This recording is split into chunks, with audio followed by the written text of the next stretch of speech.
Hello guys, welcome back to my YouTube channel Pakistani family in UK में आप सबका welcome है। मैं हूं मिसबा रऊफ।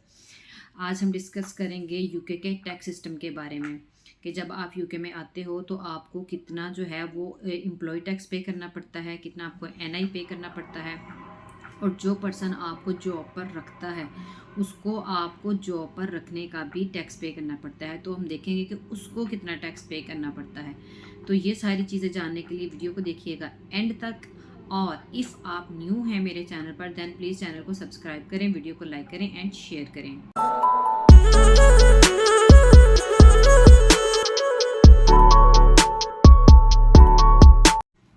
अब हम बात करते हैं टैक्सेस की। दो तरह के लोग होते हैं जो कि यूके में आते हैं। एक तो होते हैं स्टूडेंट, यानी कि स्टूडेंट वीज़ा पर जो लोग आ रहे होते हैं, और एक होते हैं वर्क परमिट पर।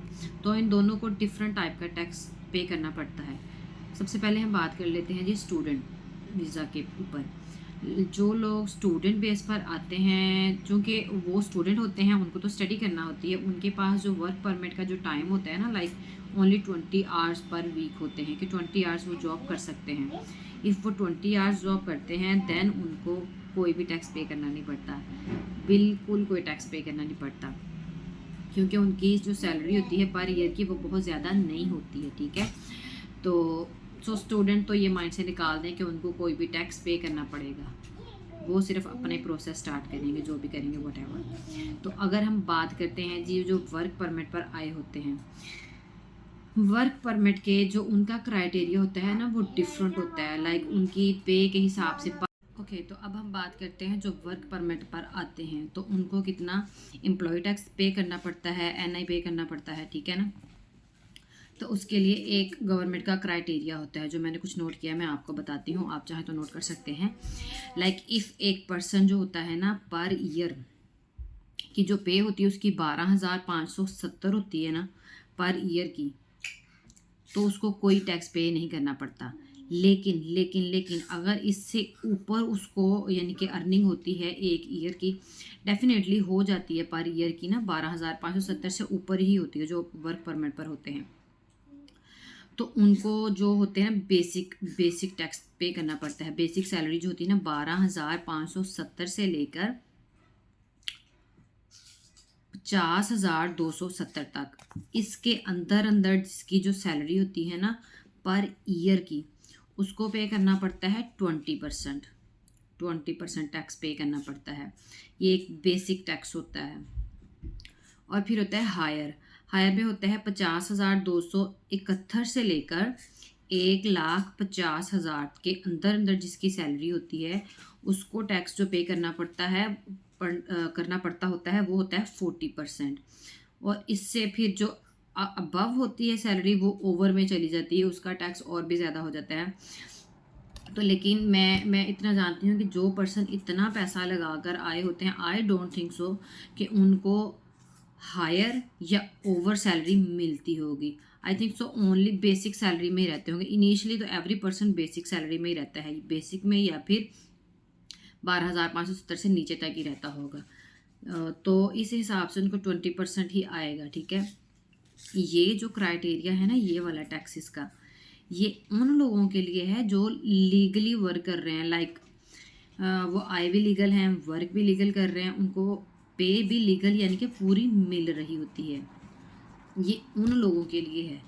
और एक तो वो लोग होते हैं ना जो यानी कि जुगाड़िया के आए लीगल हैं लेकिन उनको पे जो होती है वो भी गवर्नमेंट की नज़र में लीगल मिल रही है, बट एक्चुअली में वो उनको नहीं मिल रही होती। उनको जो पे मिल रही होती है वो होती है कैश हैंड की बेस पर।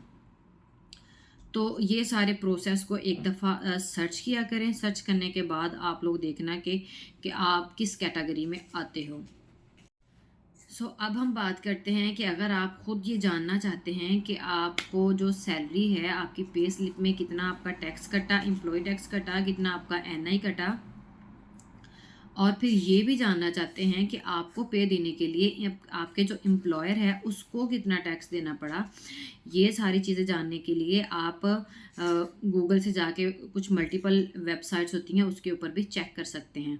मैं भी आपको एक वेबसाइट चेक करवा देती हूँ जिस पर चेक कर सकते हैं आप, ठीक है। अभी मैं आपको शो करती हूँ कि कैसे आप अपनी उस पर से सैलरी जो होती है वो देख सकते हैं, कैसे आप उसमें से देख सकते हैं कि आपको कितना टैक्स पे करना पड़ा, और कैसे आप ये देख सकते हैं कि आपके एम्प्लॉयर को कितना टैक्स पे करना पड़ा।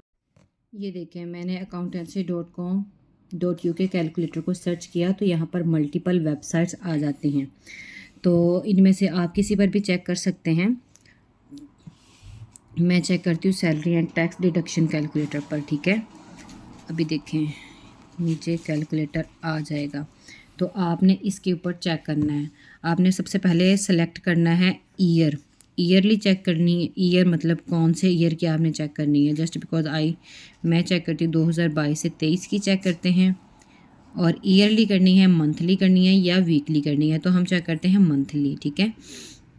एक जो बेसिक सैलरी होती है ना यहाँ पर, लाइक जो वर्क परमिट पर आते हैं लोग, वो 2250 2100 या 2200 यहाँ तक होती है। लाइक हम फ़र्ज़ कर लेते हैं जैसा कि मेरी है 2250, ये मुझे यानी कि शो की जाती है ना अकॉर्डिंग टू डॉक्यूमेंट्स। तो ये हम चेक करते हैं, और हमने कुछ भी नहीं लिखना कहीं पर भी, जस्ट हमने यहाँ पर सैलरी लिखनी है और ये हमने मंथली लिखना है और ईयर लिखना है, किस ईयर की बात है। देन हमने ये कैलकुलेटर पर प्रेस कर देना है। अब आप चेक करें, जो मेरा टैक्स डिडक्ट होता है वो 240 होता है, सॉरी, टैक्स जो डिडक्ट होता है 240 होता है, एंड एम्प्लॉय NI जो होता है वो 144 होता है। जो मुझे NI पे करना पड़ता है 144 करना पड़ता है, और जो टैक्स होता है वो 240 होता है।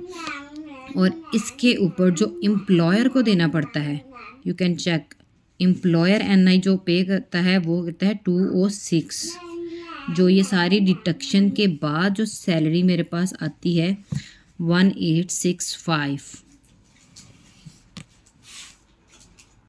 आई होप आपको समझ लग गई होगी कि सैलरी में से जो टैक्स डिडक्ट होता है और NI डिडक्शन होती है वो कैसे होती है, और एम्प्लॉयर को जो NI पे करना पड़ता है वो कितना करना पड़ता है, वो आप कैसे चेक कर सकते हैं। ये सिर्फ एक वेबसाइट नहीं है, मल्टीपल वेबसाइट्स होती हैं, आप किसी पर भी चेक कर सकते हैं, और सेम प्रोसेस होता है चेक करने का कि जस्ट आपको ईयर सेलेक्ट करना होता है, और फिर उसके बाद मंथ या वीक जो भी आप चेक करना चाहते हैं, वीकली चेक करना चाहते हैं या मंथली चेक करना चाहते हैं, जो भी है व्हाटएवर, वो आपको चूज़ करना पड़ता है। और आपको ये राइट करना पड़ता है कि लाइक आपकी मंथ की जो, इफ़ आप मंथली चेक कर रहे हैं तो आपने मंथली बताना है कि मंथली जो आपकी सैलरी है वो कितनी है। इफ़ आप वीकली चेक करें तो वीकली की वहाँ पर आपने राइट करनी है, और फिर कैलकुलेट कर देना, फिर वो खुद ही आपको सारा प्रोसेस करके बता देगा कि किसको कितना टैक्स पड़ा, कितना NI पड़ा। सो आई होप कि ये वीडियो आप लोगों के लिए हेल्पफुल रही होगी, आपको समझ लग जाएगी। किसी और वीडियो में मिलते हैं किसी और टॉपिक पर, तब तक के लिए मुझे दे इजाज़त। दुआओं में याद रखिएगा। अल्लाह हाफिज़।